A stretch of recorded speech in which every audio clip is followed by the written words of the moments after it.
Months of internal debate were dedicated to understanding this alternative, more edgy Rolls-Royce persona, and how we should express it, how to talk about it. What would be our aesthetic treatment?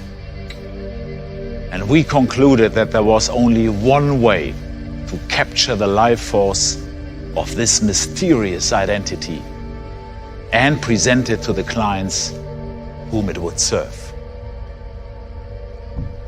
We decided on a color so powerful that many artists, engineers, and scientists believe is so much more than just a color that it should not be referred to as a color at all.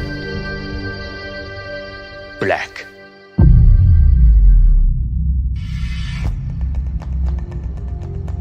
We decided to cloak our marque's most precious assets in black, including, controversially, our precious Spirit of Ecstasy and iconic Pantheon robe.